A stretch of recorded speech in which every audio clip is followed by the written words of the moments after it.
Hello again, and here is another video showing what the words of our rabbis say, what our sages say, and the falsehood of the New Testament, and how the Messianic leaders teach their congregants, their followers, to always follow the opinion of the church. Okay? If it contradicts our core beliefs, we will go against the words of our rabbis and we will believe the words of the church. That is the position of the Messianic leaders. Okay? And here is a classic example.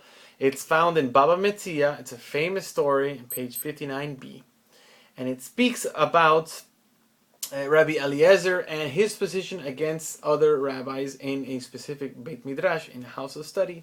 And they were talking about the purity of a certain oven.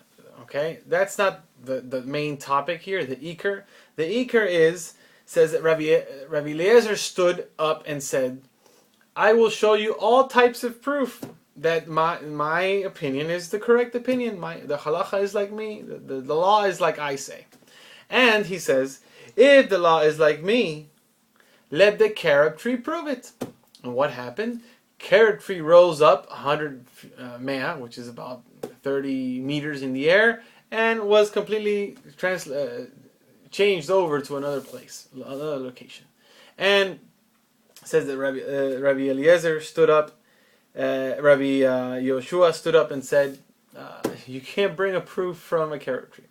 Okay, so if the halacha is like I say, then let the waters say it. So what happened? It says the stream of water was running one way, it began to run upwards, upstream. And again, the sages rose and said, you can't bring a proof from water. Okay, so he says, okay, if the halacha is like me, then let the walls of this Beit Midrash, of this house of study, prove it. And the walls started to crumble down. And Rabbi Yehoshua stood up and said, if the Chachamim, if the sages are here discussing matters of Torah, why are you getting involved? Stand back up. So out of the respect for Rabbi Eliezer, they did not completely go vertically. And out of respect for Rabbi Yehoshua, they did not come down. So they stayed diagonally. That's what our sages say.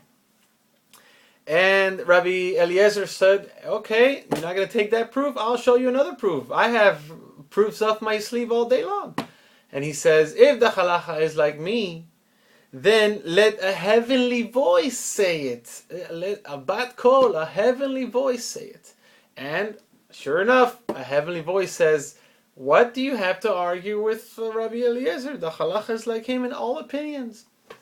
And the rabbi said, Lo b'shamayim hi, the Torah is not in the heavens. Rabbi Yirmiyahu said, ever since the Torah was given by Hashem to Moshe in Har Sinai, and Moshe passed it on to the leaders, the Torah is in our hands, in the hands of the leaders, in order to bring about its true meaning. And this is something that even the Messianic Messiah, the Messianic Jews' Messiah, Yeshua, he even admits, where he openly says that the rabbis sit in Moses' seat, meaning they have his authority. Everything they say, do it. He said it. But then he goes on, he messes it up. He says, whatever they do, don't. Whatever they say, do. But whatever they do, don't do because they're hypocrites. That's a different story. Okay? But even he admits that the sages, they have the authority and they sit in Moses' seat. However, we see from this that the whole time, what happened? The whole time, the Hashem, Rabbi Natan said that he saw Eliyahu. And he asked him, what was Hashem doing during all this argument? And Hashem said, my sons, they have defeated me. He was very, very satisfied with this. Because it's very true. I have commanded you, says Hashem. I have commanded you to follow the words of the sages. See in Deuteronomy, Devarim 17:11. You will see very clearly, especially what Rashi says on that. Okay. Now, the Messianic leaders, they'll say no, because we have the true Messiah. In fact, when he got baptized by John the Baptist, there was a bat kol that came out and said, this is my beloved son, in whom I take much pride, etc., etc. But our sages say there's something wrong with that, folks. Hold on. We do not take the word, even Rabbi Eliezer, such a huge rabbi, even if he was correct, we do not follow one single individual, we follow the majority opinion. Okay? Even if there's a heavenly voice, we follow the majority opinion. Okay? We do not follow this pretender. We do not follow people who come and if you hear voices, get your head checked, you may be a schizophrenic. But you're definitely to follow the religion or a person just because you heard a voice or he did this miracle.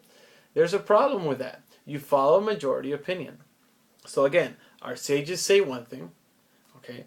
The Messianic Jews or rabbis say X. Who are we going to believe? Are we going to believe a single individual, or are we going to believe the words of our sages? The answer should be very, very clear. Thanks.